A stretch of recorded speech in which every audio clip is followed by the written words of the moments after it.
November 7th, 1944. The Hürtgen Forest lay beneath a sky the colour of wet ash, a place where trees no longer stood but leaned like broken teeth against the wind. The smell was everywhere. Cordite and pine sap mixed with something far worse, the sweetness of decay that clung to a man's throat long after he'd left the field. Somewhere in that forest, between the German town of Vossenack and the shattered village of Schmidt, a 23-year-old American medic named Jack Thompson crouched in a muddy foxhole, listening to the sound of his own breathing.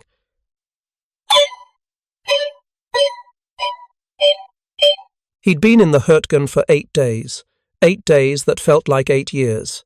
His hands, crusted with dried blood that wasn't his own, trembled as he reached for the morphine syringe in his medical pouch.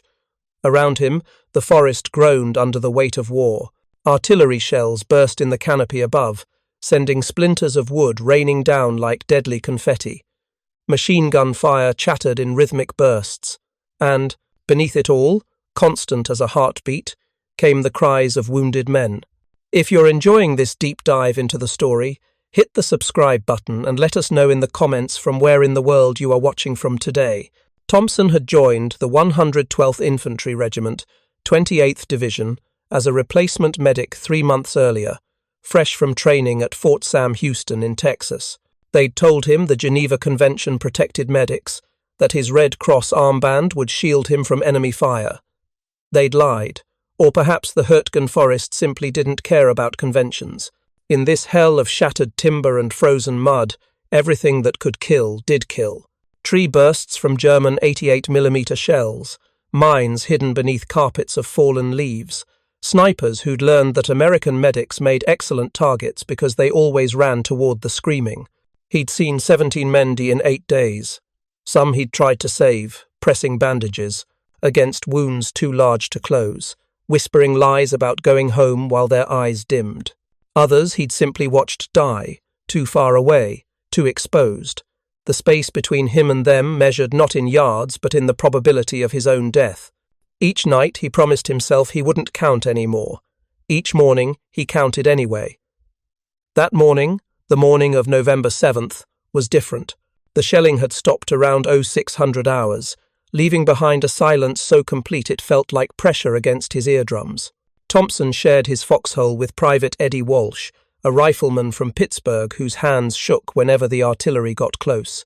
Walsh was staring at something beyond the tree line, his face pale beneath the grime. "You hear that?" Walsh whispered. Thompson listened. Through the mist that clung to the forest floor like smoke, he heard voices, German voices, calling out in their harsh-sounding language. Then, impossibly, an American voice answering, not shooting.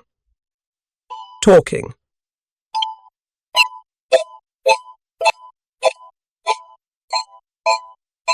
Thompson breathed. They climbed from their foxhole, keeping low, weapons ready. Through the skeletal remains of pine trees, they saw the Call Trail, a narrow dirt road that wound down through a steep ravine toward a stone bridge that crossed the Call River. And on that trail, in the no-man's land where nothing living should exist, American soldiers were walking. Some carried stretchers, none carried weapons. Thompson's mind struggled to process what he was seeing. The Call Trail had become a killing ground over the past week, a gauntlet of German machine gun positions and mortar teams that made evacuation nearly impossible. The 28th Division had taken thousands of casualties trying to hold the villages around Schmidt, and most of the wounded still lay where they'd fallen because reaching them meant certain death. But now, moving through that same deadly corridor, American litter-bearers walked unmolested. And on the opposite side of the ravine, coming down from German positions, he saw Feldgrau uniforms. Enemy medics, also carrying stretchers, also unarmed. They were converging on the bridge. "Mother of God," Walsh muttered. "They're working together." Later, Thompson would learn the full story. Captain Günther Stüttgen, a German regimental doctor with the 89th Infantry Division, had negotiated an unofficial ceasefire with American forces. For 5 days, from November 7th to November 12th, the killing would pause at the Call Bridge so that medics from both sides could retrieve their wounded and dead. It was an act of mercy in a battle that had shown precious little mercy to anyone. But in that moment, watching through the morning mist, Thompson didn't know any of that. He only knew that men were helping other men, and that nationality had temporarily stopped mattering. Without thinking, he grabbed his medical bag and started moving toward the trail. "Where are you going?" Walsh called after him. "They need medics," Thompson said. It wasn't an answer so much as an acknowledgement of something larger than orders or survival. He was a medic. There were wounded men. The equation was simple, even when nothing else was. The Hürtgen Forest had earned its reputation as a meat grinder through sheer, grinding arithmetic. The forest itself was man-made, planted in neat rows by German foresters in the 1800s, turned into a dense labyrinth of fir trees that grew so close together the sunlight barely reached the ground. When the Americans pushed into it in September of 1944, they walked into a green nightmare specifically designed to destroy attacking forces. The Germans held every advantage. They knew the terrain, had fortified it with concrete pillboxes and bunkers left over from the Siegfried Line defences, and could see every approach from the high ground. American armour couldn't manoeuvre between the tightly packed trees. Artillery shells burst in the canopy, sending deadly wooden shrapnel in every direction. The forest floor, carpeted with pine needles, hid mines and tripwires. And everywhere, in carefully prepared positions, German machine gunners waited. The objective seemed simple on paper. First Army needed to clear the Hürtgen to reach the Ruhr River dams, control those dams, and the Germans couldn't flood the river valley to stop the Allied advance. But the planners in rear headquarters had underestimated everything. The difficulty of the terrain, the strength of German defences, the sheer cost in blood that every 100 yards would demand. Division after division fed into the forest. The 9th Infantry Division went in first and emerged shattered. The 28th Division, Pennsylvania National Guardsmen with the Keystone patch on their shoulders, replaced them in November.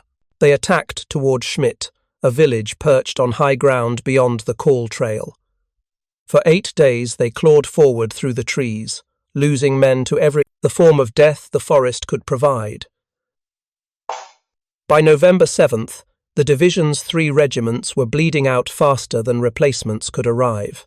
Thompson had joined them on November 2nd, the day the main attack began. His first memory of the Hürtgen was the sound. A constant roar of artillery and small arms fire that made conversation impossible and thought difficult. His second memory was the smell, cordite and churned earth and the distinctive copper scent of blood. His third memory was a boy from Ohio, maybe 19 years old, lying with his legs blown off at the thighs, calling for his mother while Thompson frantically tried to stop the bleeding with pressure bandages that soaked through in seconds. The boy had died before Thompson could get a tourniquet properly applied. He hadn't been the first, wouldn't be the last.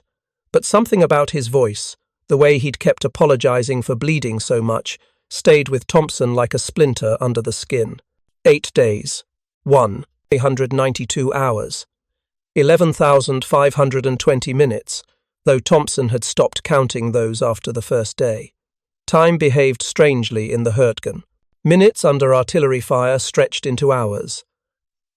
Hours spent waiting in foxholes compressed into minutes.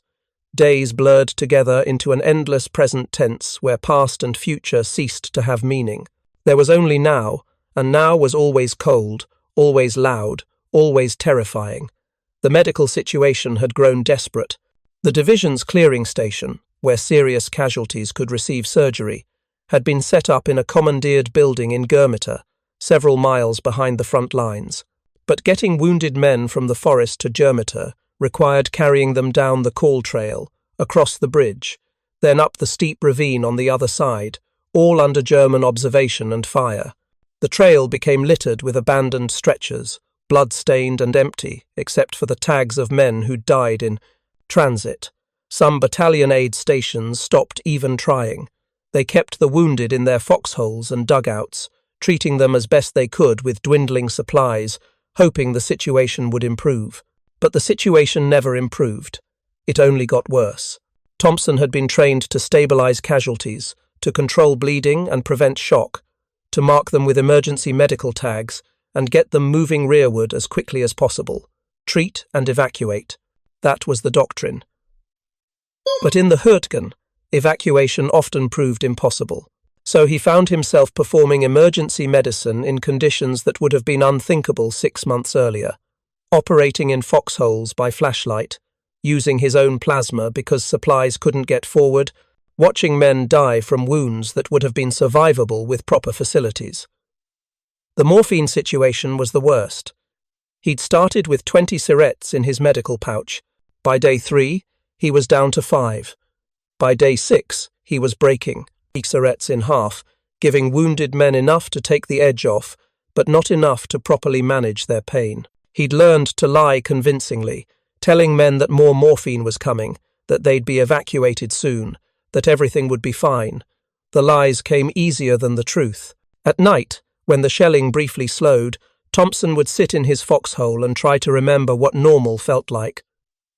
Hot meals eaten sitting down, sleep that lasted more than 2 hours, the absence of fear. These things felt like memories from someone else's life, impossibly distant. The Hürtgen had become the only reality he knew, but he wasn't alone in that reality. Every medic in the division shared it.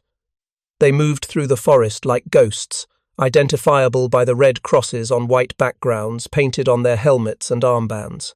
The crosses that were supposed to protect them but often only helped German snipers aim. Thompson knew some of their names. Doc Anderson from Minnesota, who sang old hymns while treating casualties because he said it kept his hands steady. Doc Kowalski from Chicago, who'd been a pharmacist before the war and mixed his own antiseptic solutions when supplies ran low.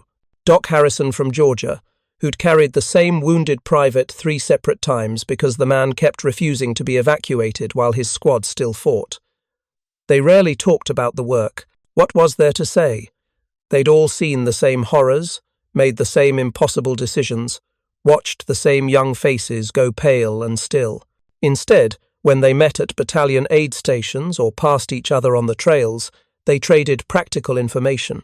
Which evacuation routes were currently under fire, which supplies were running short, which company commanders understood that medics needed to move freely, and which ones kept trying to turn them into extra riflemen.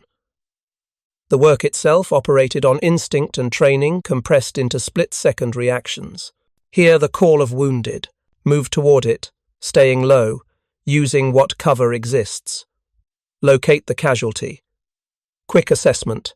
Is he breathing? Is he bleeding? Where are the wounds? Stop the bleeding first, always first, because you can't do anything else if a man bleeds out. Pressure bandages, tourniquets if necessary. Clear the airway, check for shock, inject morphine, mark the emergency medical tag with what treatment you've given. Then comes the hard part, extraction, getting him from wherever he fell back to relative safety. In the Hürtgen, extraction often meant crawling, sometimes for hours, through mud and mines and covering fire, dragging or carrying a man who might die anyway, who might already be dead, but you keep moving because stopping means you both die. Thompson had worn through 3 pairs of gloves, dragging casualties. His knees had long since stopped hurting from the constant crawling, gone numb, or perhaps just stopped sending pain signals his brain could process. He'd developed a mental catalogue of wounds and their probable outcomes. Gut shots rarely survived long enough to reach surgery. Chest wounds depended on whether the lungs were hit and how quickly you could seal the sucking chest wound. Head wounds were a coin flip, sometimes miraculously superficial, sometimes catastrophic brain damage that left a man breathing, but already gone. Extremity wounds, as long as the major arteries weren't hit, usually survived. But in the Hürtgen, with evacuation so difficult and infection so common, even simple wounds could turn deadly. The division's medical battalion was doing everything possible, but everything possible wasn't enough. They'd set up a collecting point just behind the front lines, where serious cases could be stabilized before attempting the journey to Gurmata. But the collecting point itself came under German artillery fire with disturbing regularity, forcing them to abandon it twice and set up elsewhere. The evacuation hospitals farther in the rear were overwhelmed, performing surgery around the clock, their operating tables never empty. And still the casualties came. Hundreds per day, thousands over the course of the battle.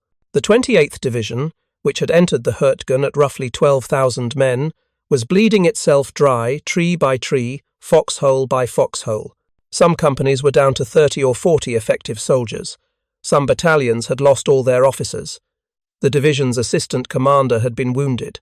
The regimental medical officer of the 109th Infantry had been captured when a German counterattack overran his aid station. Thompson tried not to think about the numbers. Numbers turned men into statistics, made the work feel impossible. Better to focus on the individual. This man in front of you, right now. Can you save him? Yes or no? Try anyway. Move to the next one.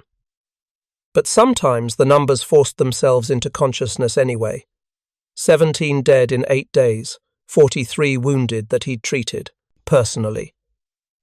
6 that he'd evacuated himself, carrying them through fire because no litter-bearers were available. 3 that had died in his arms, despite everything he'd done. Numbers that accumulated like a debt he couldn't pay. The night before the ceasefire, November 6th, Thompson had crouched in his foxhole, while German artillery pounded their positions for 3 straight hours. Walsh pressed himself against the mud wall, hands over his helmet, whimpering softly. Thompson had given up being scared somewhere around day 4. Fear required too much energy, took up too much mental space that needed to be devoted to survival. So he'd simply waited, counted the explosions, calculated their pattern, 1 round every 40 seconds. 3 rounds, then a pause. The pause was when you moved, when you had maybe 30 seconds to relocate before the next salvo arrived. During one pause, he'd heard the crying. Not a shout or scream, but a desperate, continuous sobbing coming from somewhere out, in the dark. An American voice, begging for help, begging for his mother, begging for God, begging for anyone. Thompson had started to climb from his foxhole. Walsh grabbed his arm. "You can't," Walsh said. "They're using him as bait. You go out there, they'll cut you down." "He's wounded. He's dead anyway. Don't make it too dead." Thompson had sat back down. He'd listened to that voice for another 20 minutes before it finally went quiet. He didn't know if the man had died or simply passed out or been captured by German soldiers. He told himself it didn't matter, that Walsh was right, that going out there would have been suicide. But he'd still heard that voice when he finally managed to sleep 2 hours later. Still heard it when he woke at dawn to news that some kind of truce had been arranged at the Karl Bridge. Now, walking down the trail toward that bridge, Thompson wondered if this was real or if he'd finally snapped, if his mind had conjured a hallucination of peace, because it couldn't process any more death. The scene ahead looked impossible. American and German soldiers, separated by perhaps 30 yards, both groups working to load wounded men onto stretchers. No weapons visible, no shooting, just the grim, efficient work of moving casualties. He reached the bridge and stopped, momentarily frozen by the strangeness of it all. The stone bridge, probably built a century ago when this was just forest and farm country, had partially collapsed from shellfire. Its approaches were cratered, muddy, littered with abandoned equipment, and on it, an American sergeant was speaking in broken German to a Wehrmacht Hauptmann, gesturing toward the ravine. A German medic approached Thompson.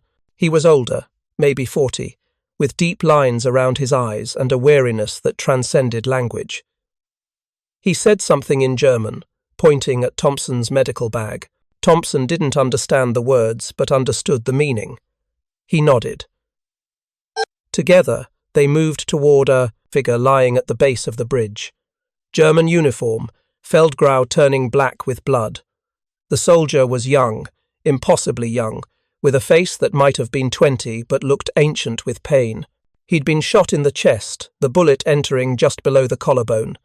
Sucking chest wound, probably a punctured lung. Thompson knelt in the mud beside him. The German medic knelt on the other side. Their eyes met across the dying soldier's body. In that moment, they weren't enemies. They were 2 men trying to save a third man's life. The calculus was simple, brutally simple in a way that cut through every political ideology and military objective. This man needed help. They could help him, nothing else mattered. Pressure, Thompson said, demonstrating by pressing his hand against the wound. The German medic nodded. Druck, he replied. Pressure. They worked in synchronization, using Thompson's remaining bandages and the German medic's supplies to pack and seal the wound. Thompson administered plasma, while the German medic stabilized the soldier's head. No discussion needed. Medical training created a shared language that transcended German and English.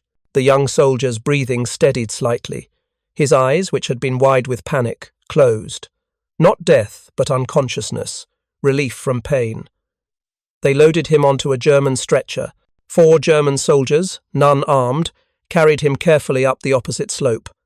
Danke, the German medic said quietly. Thank you. Thompson nodded. What else was there to say? They moved to the next casualty together. Then the next. American, German, it stopped mattering. Wounds didn't have nationalities. Suffering transcended borders. For 5 days, in this small pocket of hell, mercy would outrank military necessity. The ceasefire at Karl Bridge operated under rules nobody had written down. There were no signed agreements, no official orders from division headquarters, no diplomatic protocols. Just an understanding reached between men who'd seen enough death to recognize when humanity needed to interrupt the machinery of war. The boundaries were simple. The bridge itself, and roughly 50 yards on either side, became neutral ground. Medics from both armies could move freely within this zone. Weapons stayed behind. Anyone carrying wounded or dead received safe passage. The truce held from dawn until dusk each day, November 7th through November 12th. After dark, the war resumed. Thompson spent those 5 days living in 2 different worlds. During daylight hours, he worked the bridge with German medics, treating casualties regardless of uniform colour. When the sun dropped below the tree line and the truce expired, he returned to his foxhole, picked up his helmet painted with the Red Cross, and went back to dodging German artillery while trying to save American lives. The dislocation was profound. At 0800 hours, he'd be kneeling beside a Wehrmacht soldier, carefully splinting a third, compound fracture, while a German doctor praised his bandaging technique in broken English. At 2000 hours, shells fired by that same Wehrmacht unit would be landing 30 yards from his position. His mind struggled to reconcile these realities, to understand how the men trying to kill him at night were the same men thanking him for saving their wounded during the day. But perhaps that was the point. Perhaps war had always been this way, arbitrary and absurd, full of contradictions that made sense only if you stopped trying to make sense of them. The German soldiers weren't evil, they were just soldiers. Young men in different coloured uniforms, fighting for reasons most of them probably couldn't clearly articulate, bleeding the same red blood when bullets found them. On the second day of the truce, November 8th, Thompson met Günther Stuttgen himself. The German doctor who'd negotiated the ceasefire was a slight man with wire-rimmed glasses and hands that moved with surgical precision.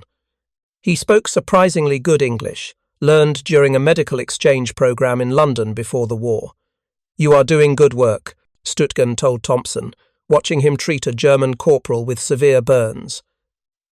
"Clean technique, gentle with the patient." "Thank you, sir," Thompson replied, unsure of the protocol for addressing an enemy officer. "How long have you been a medic?" 4 months. 3 months training, 1 month in the field. Stuttgen studied him with a physician's clinical eye. "You look older." "It's been a long month." The German doctor smiled sadly. "Yes, this place ages us all." He paused, watching as German litter-bearers carried the burned corporal toward their lines. "I have been a military doctor for 6 years. Saw Poland, saw France, saw Russia. But this forest," he gestured at the shattered landscape around them. "This is different. In Russia, the front moved. Here, we stay in one place and simply die." "Americans die," Germans die, and the trees die with us. Then why keep fighting? Thompson asked. The question came out before he could stop it, too direct, too honest. Hürtgen didn't seem offended. Because men with more authority than wisdom have decided we must. Because soldiers follow orders, even when orders make no sense. Because stopping requires more courage than continuing. He looked at Thompson directly. Why do you keep fighting? Thompson didn't have a good answer. He'd thought about it during the long nights in his foxhole, tried to remember the patriotic speeches from training, the newsreels showing German atrocities, the clear moral framework that said this war was necessary and just. All of that felt very distant now, buried under 8 days of mud and blood and fear. I'm not fighting, he finally said. I'm just trying to keep people alive. Yes, Hürtgen replied softly. That is a better answer than most could give. They worked together throughout that day, moving from casualty to casualty. Hürtgen taught Thompson a more efficient way to pack abdominal wounds. Thompson showed Hürtgen the American technique for plasma administration. They developed a working rhythm, complementary skills that saved lives more effectively than either could have managed alone. At one point, they treated an American private who'd been lying wounded in no man's land for 3 days. He was delirious with pain and infection, barely conscious, murmuring about Pennsylvania and a girl named Sarah. While Thompson administered morphine and started plasma, Hürtgen carefully cleaned and debrided the infected wounds with a meticulousness that seemed almost tender. Will he live? Thompson asked. Perhaps, if the infection has not reached his blood, if we can evacuate him quickly, if he has the will. Hürtgen finished bandaging the wounds, but he has a better chance now than he did an hour ago. Sometimes that is all we can offer, a better chance. The American private was evacuated that afternoon, carried up the Karl Trail by 4 German soldiers, who treated him as carefully as they would have treated one of their own. Thompson watched them disappear into the trees and felt something crack inside his chest, some barrier between hope and despair that he'd been maintaining through sheer willpower. He sat down heavily on the bridge's broken stones and put his head in his hands. Hürtgen sat beside him. They didn't speak for several minutes, just 2 exhausted medical men watching the weak November sunlight filter through the shattered canopy. How many have you lost? Hürtgen finally asked. 17, Thompson said. 17 that I was treating when they died, probably more that I couldn't reach. I have stopped counting. It becomes... Hürtgen searched for the word. Unbearable. To count them. How do you keep going? I remember why I became a doctor. To heal, to reduce suffering. The war asks me to abandon that purpose, but I refuse. Even here, especially here, I will heal what I can. He looked at Thompson. You do the same. You are very young, but you understand the essential thing. Life matters more than politics. Thompson wanted to believe that. Wanted to believe that his work at the bridge meant something beyond temporary postponement of death, but he'd seen too much to fully embrace optimism. The truce would end. The killing would resume. Most of the men they saved would probably die in the next attack or the one after that. The Hürtgen Forest consumed everything fed into it. Still, he kept working, because Hürtgen was right, because stopping required acknowledging that all of it was meaningless, and he wasn't ready to accept that conclusion. So he treated the next casualty, and the next, carefully cleaning wounds and conserving supplies, and lying about how everything would be fine.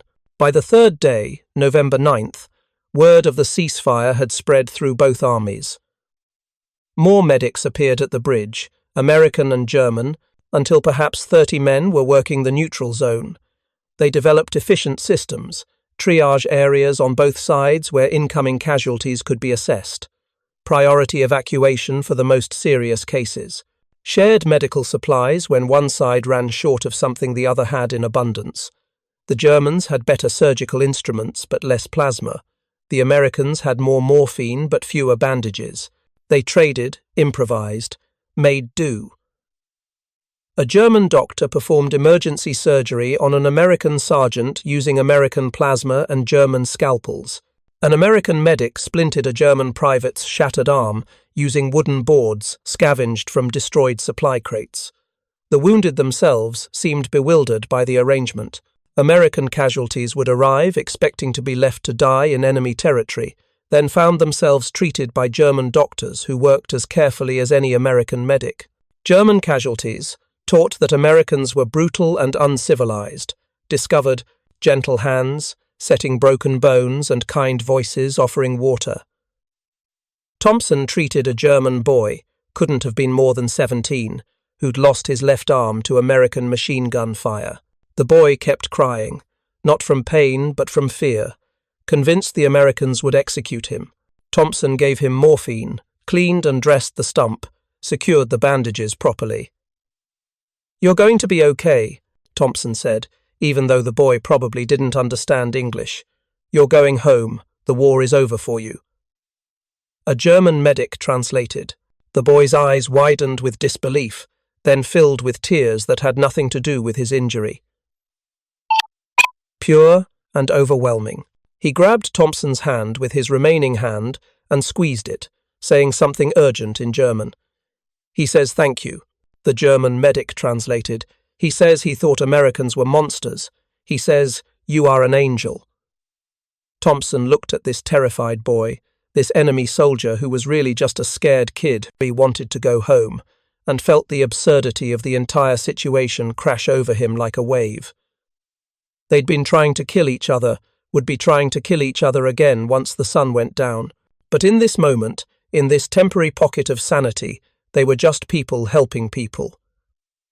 "Tell him I'm not an angel," Thompson said. "Tell him I'm just a medic, and tell him I hope he makes it home." That night, back in his foxhole after the truce ended, Thompson told Walsh about the boy. "You saved a Kraut?" Walsh asked, his tone somewhere between incredulous and disgusted. "I saved a wounded soldier." "Same difference?" "No," Thompson said quietly. "Not the same at all." Walsh shook his head. "Man, this place is messing with your head. Those are the same guys who killed Johnson and Martinez and half our platoon. You're not supposed to help them." "The Geneva Convention says." "I don't give a damn what the Geneva Convention says. They're the enemy." Thompson didn't argue. Walsh wasn't wrong, exactly. Just thinking in categories that no longer felt adequate to Thompson. Enemy and ally, us and them, American and German. These labels had seemed important during training, clear and absolute. But the labels broke down when you knelt beside a dying boy and realized he was somebody's son, somebody's brother, just another human being whose life was ending too soon in a forest that didn't care about national borders. The fourth day, November 10th, brought heavy casualties from a renewed German counterattack against American positions near Vossenack. The attack was beaten back, but at tremendous cost to both sides. The bridge became overwhelmed with wounded, more than the medics could handle even working together. They triaged ruthlessly, treating the savable first, making the dying as comfortable as possible with morphine and lies, moving with desperate efficiency. If you find this story engaging, please take a moment to subscribe and enable notifications. It helps us continue producing in-depth content like this. Thompson worked for 14 hours straight, pausing only to drink water and relieve himself. His hands moved automatically through procedures burned into muscle memory. Assess, treat, tag, evacuate. Next casualty. Assess, treat, tag, evacuate. Over and over until the individual cases blurred together into a single continuous stream of broken bodies and blood. Somewhere around hour 10, he realized he was crying while he worked. Not sobbing, just silent tears running down his face while his hands kept moving, kept bandaging, kept trying. He didn't know why he was crying. Couldn't identify what specific horror had finally broken through his emotional numbness. Maybe it was everything, accumulated weight of too much death compressed into too few days. Or maybe it was nothing, just his body's involuntary response to exhaustion and stress. Hürtgen noticed but didn't comment, just handed him a canteen of water and a piece of bread. They ate standing up, too tired to sit, watching the last wounded being carried away as darkness fell. "Tomorrow is the last day," Hürtgen said. "The division commanders have agreed to extend the ceasefire through November 12th, but no further. Then we must resume killing each other." "That's insane." "Yes, but that is war, madness dressed in uniforms and called duty." Hürtgen looked at the bridge, at the mud stained with so much blood it had turned black. "I have saved perhaps 100 men in these 4 days, more than I saved in 2 years in Russia. And in 2 days I will watch hundreds more die, because we have orders to hold this worthless forest at any cost." "Why did you do it?" Thompson asked. "Negotiate the ceasefire. You could have been court-martialed." "I have been a doctor for 15 years. I know what is possible in medicine, what tools and techniques can achieve, but I also know that more men die from circumstance than from injury, die because they cannot be reached, cannot be evacuated, cannot receive treatment in time. The war creates these circumstances deliberately. It wants men to die in isolation, to bleed out in mud, to rot unburied in forests." He paused. "For 5 days I changed the circumstances. That is all. Changed what was possible." Thompson thought about the 17 men he'd lost before the ceasefire, the ones who died in his arms because evacuation was impossible, because the wounded had to lie where they fell until the tactical situation permitted recovery. How many of them would have survived if there had been a truce then? How many deaths were truly inevitable versus simply convenient for military objectives? "You did a good thing," Thompson said. "I did what a doctor should do. The good is that other doctors helped me, American doctors, German doctors, all remembering our oaths before our orders." Hürtgen smiled tiredly. "When this war ends, perhaps that will matter. Perhaps people will remember that even here, in the worst fighting, we found a way to stop killing long enough to heal." The 5th and final day, November 12th, dawned cold and clear. The mist that had shrouded the forest for days finally lifted, revealing the full extent of the destruction.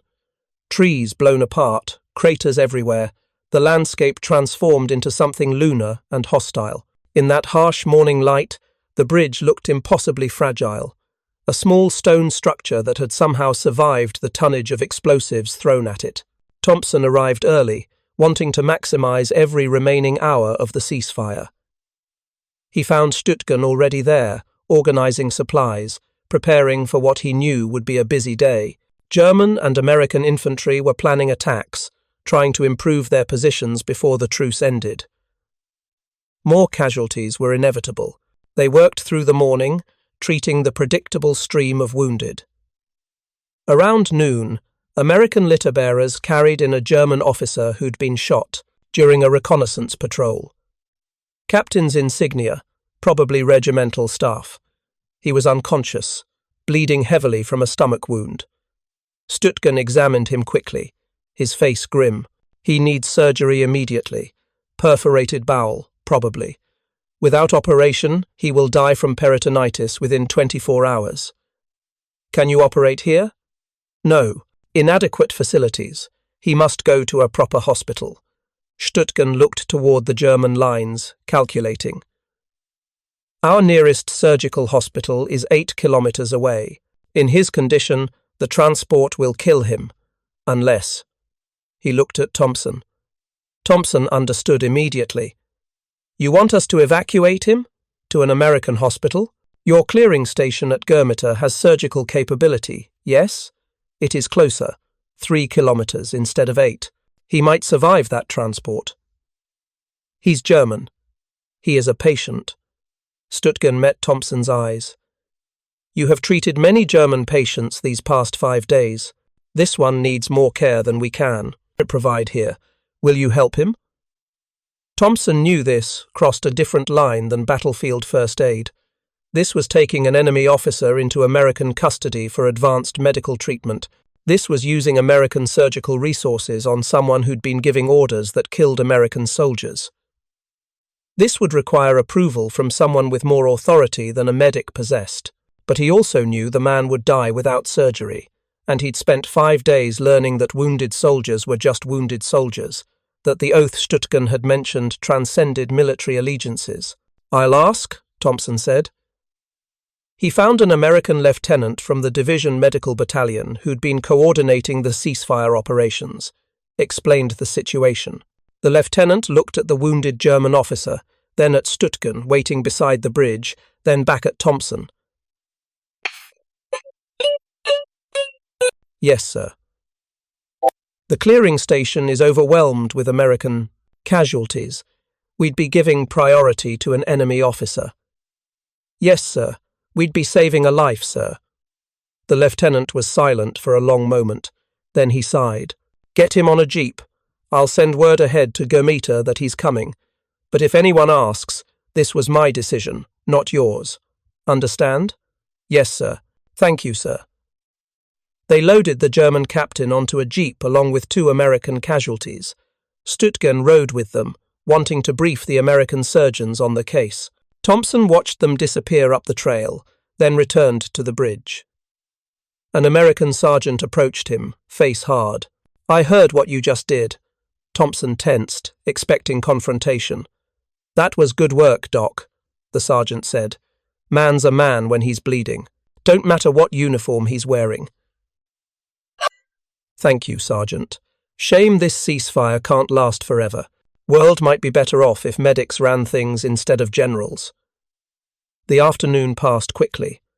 More casualties, more treatment, the familiar rhythm of emergency medicine under impossible conditions. As sunset approached, Thompson noticed both American and German soldiers beginning to withdraw from the bridge area. The truce would expire at 1800 hours. Everyone knew the shelling would resume within minutes of that deadline.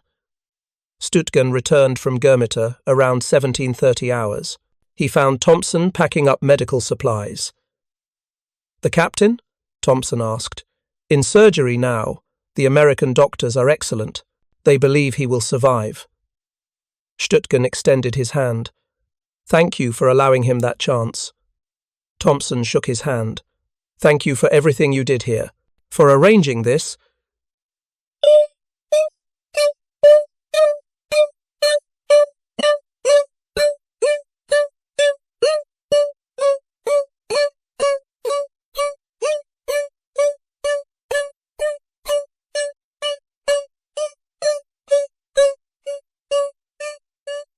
"For arranging this, perhaps we will meet again. Perhaps in a better place than this forest." "I'd like that." They stood together on the bridge for a final moment, looking at the landscape that had consumed so many lives. The weak November sun was setting, casting long shadows through the shattered trees. In 30 minutes, the artillery would start again. In 30 minutes, they'd be enemies once more, separated by a war neither of them had started, but both were required to serve. "Remember this," Hürtgen said quietly. "When the fighting resumes, and it becomes difficult to see purpose in any of it, remember that we did this. Remember that for 5 days, humanity was stronger than war. That must mean something." "It does," Thompson said, wanting to believe it. Hürtgen nodded once, then turned and walked back toward German lines. Thompson watched him go, watched this enemy doctor who'd become a colleague and perhaps even a friend disappear into the forest.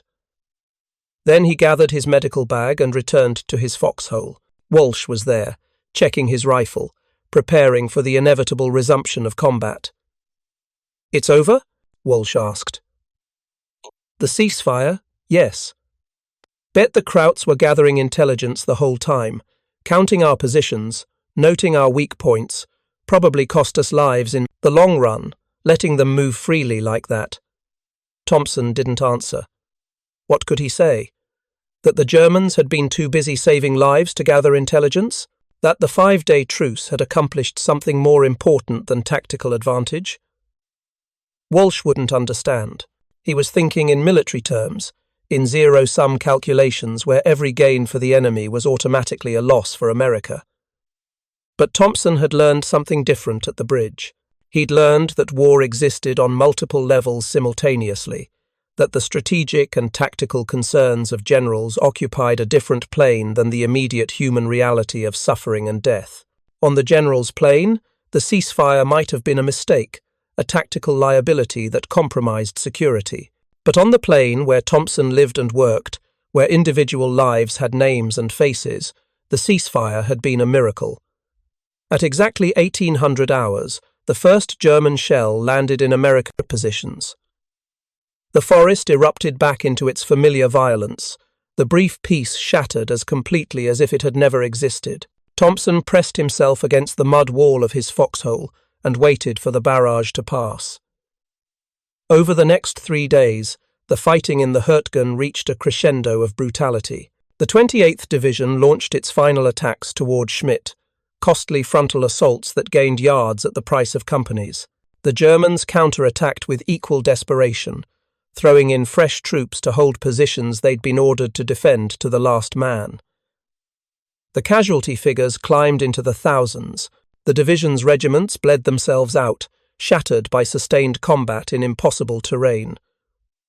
Thompson worked without rest, treating an endless stream of wounded. The ceasefire already felt like a dream, something that had happened to someone else in a different life. The only evidence it had been real was his memory and the vague ache of muscles overused from 5 days of intensive medical work. On November 15th, the remnants of the 28th Division were finally pulled out of the Hürtgen Forest. They'd lost nearly 6,000 men in 2 weeks of fighting. They'd failed to take their objectives. The forest remained contested ground, would remain contested for another month until a fresh division tried again and suffered similar casualties. Thompson survived. Walsh survived. Many of their friends did not. The division that came out of the Hürtgen bore little resemblance to the division that had entered. Different faces, different ranks, different levels of 1,000-yard stares.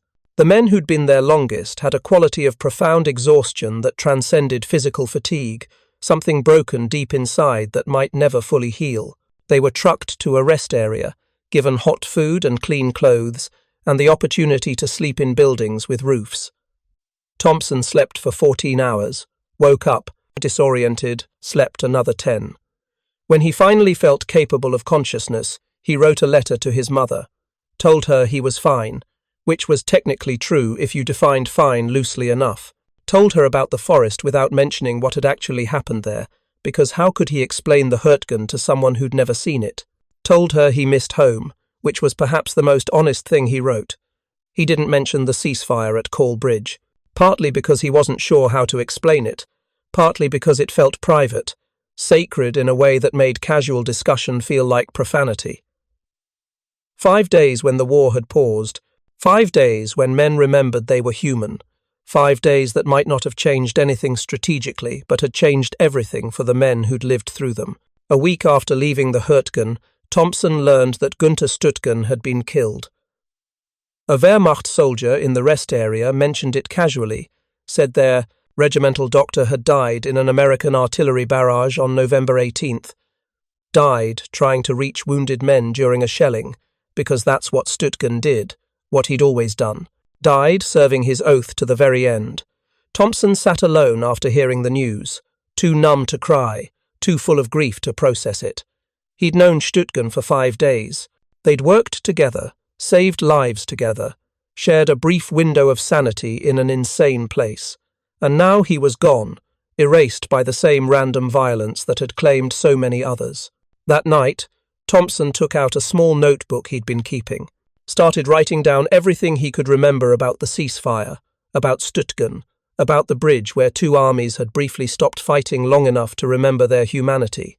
He wrote until his hand cramped, filling pages with details he never wanted to forget. "What are you writing?" Walsh asked. "A story," Thompson said, "about something that happened." "Forest?" "Part of it, yeah." "Who's going to want to read about that nightmare?" Thompson looked at his friend. This young man who'd somehow remained unchanged by experiences that had fundamentally altered Thompson's understanding of war and purpose and the value of individual human life. "Maybe no one," Thompson admitted, "but I need to write it anyway." The war continued without him for a while longer. The division refitted, absorbed replacements, prepared for the next operation. Thompson returned to his duties as a medic, treating the routine ailments and injuries that filled the gaps between battles. Trench foot, frostbite, accidental wounds from careless weapon handling, unglamorous work but important, the daily maintenance of keeping an army functional. In late December, the Germans launched their surprise offensive through the Ardennes, the attack that would become known as the Battle of the Bulge. The 28th Division, still recovering from the Hürtgen, was rushed back into combat. Thompson went with them, back into the familiar chaos of explosions and screaming, and young men dying in snow instead of mud. But something had changed in him. The fear remained, the exhaustion remained, the grinding horror of modern combat remained. But beneath those reactions, deeper than conscious thought, he carried the memory of 5 days when things had been different. 5 days when mercy had outranked military necessity. 5 days when doctors had remembered their oaths and soldiers had put down their weapons to carry stretchers. It wasn't much, measured against the vast scale of the war's destruction. Didn't change strategic realities or alter political outcomes, but it had changed Thompson, had given him a framework for understanding that war, despite its best efforts to dehumanize everyone it touched, couldn't completely extinguish the capacity for compassion. He thought about Hürtgen often, wondered what the German doctor had felt in his final moments, whether he'd been afraid or resigned or simply focused on his duty. Wondered if Hürtgen had carried similar memories of their 5 days together, similar sense that they'd managed to create something meaningful despite the war's attempts to render everything meaningless. The war in Europe ended in May of 1945. Thompson was in Bavaria by then, his division having fought its way across Germany through the winter and spring. When the surrender was announced, he felt relief, but not joy. Too many ghosts, too much accumulated trauma to celebrate properly. The war was over, but the war would never really be over. Not for the men who'd lived through places like the Hürtgen Forest. He returned to America in August, processed out at Camp Kilmer in New Jersey, took a train home to Michigan. His parents met him at the station, held him, cried, asked questions he couldn't answer. The town threw a welcome home parade for its returning veterans. Thompson marched in it, smiled when expected to smile, accepted congratulations from people who had no idea what they were congratulating him for. But at night, alone in his childhood bedroom that now felt impossibly foreign, he would take out his notebook and read what he'd written about Carl Bridge. Remember the faces, the names, the temporary miracle of mercy that had bloomed in hell. Remember Günther Hürtgen and the boy with one arm and the German captain they'd saved together. Years later, after Thompson had gone to medical school on the GI, Bill and become a surgeon himself, after he'd married and had children and built a normal peacetime life, he would tell his story occasionally. Not the whole story of his war, because most of that remained locked away in places he couldn't access without risking the stability he'd worked so hard to build. But he told the story of the ceasefire, of 5 days when enemies became colleagues. People didn't always understand what he was trying to convey. Some heard it as a story about American generosity, about good guys showing mercy to the defeated enemy. Others heard it as evidence that not all Germans were Nazis, that decent people had existed on both sides. Both interpretations missed the point. The point wasn't about sides or nationality or moral superiority. The point was simpler and more profound. For 5 days, a group of medical personnel had chosen to serve life instead of death, had decided that their oaths as healers transcended their obligations as soldiers, and in doing so, had created a space where humanity could survive intact despite everything war did to destroy it. Thompson kept the notebook his entire life. Decades later, when he was an old man dying of cancer in a hospital that bore no resemblance to the muddy aid stations of his youth, his daughter found it among his possessions. She asked him about it, about the detailed entries describing a bridge she'd never heard of, and men with names she didn't recognize. He told her then, in more detail than he'd ever shared before, about November of 1944, about the Hürtgen Forest and Günther Hürtgen and 5 days when war paused long enough for mercy to sneak through. About carrying wounded German soldiers and working beside enemy doctors, and learning that the boundaries between us and them were thinner and more permeable than anyone wanted to admit. Did it matter? His daughter asked. In the long run, did it change anything? Thompson thought about that question, about the 47 men he'd personally saved during those 5 days, about the hundreds more that all the medics working together had kept alive.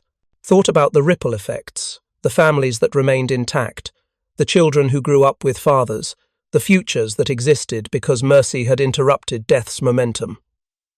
I don't know, he admitted. The war continued. Most of those men probably fought again, probably killed more soldiers on both sides. The strategic situation didn't change. The forest still cost thousands of lives before it was finally taken, so maybe it didn't matter at all. He paused, gathering strength for his final thought. But I knew one thing with absolute certainty. For 5 days I did what doctors are supposed to do. I healed instead of enabling killing. I saved lives instead of accepting death as inevitable. And every time I remembered that, remembered Hürtgen and the bridge and the temporary peace we created, it gave me hope that humanity might survive war. Not just physically survive, but survive with its essential nature intact. He died 3 days later. At his funeral, his daughter read from the notebook, sharing with the gathered mourners the story of Call Bridge. Many of them had never heard it before. Some veterans in attendance nodded with recognition, their own memories of similar moments when war's brutality had briefly relaxed its grip. The ceasefire at Call Bridge would never appear in major history books. It was too small, too brief, too tangential to the strategic narrative of the Hürtgen Forest campaign. But for the men who'd lived it, who'd spent 5 days remembering they were healers before they were soldiers, it remained the most significant experience of their entire war. Because in the end, war is about more than territory captured and enemies defeated. It's about what survives the violence, what fragments of humanity can persist despite everything that works to destroy them. At Call Bridge, for 5 days in November of 1944, humanity didn't just survive. It flourished, briefly but unmistakably, in the last place anyone would have expected to find it. And that, Thompson believed until his final breath, meant everything. Thank you for watching. For more detailed historical breakdowns, check out the other videos on your screen now. And don't forget to subscribe.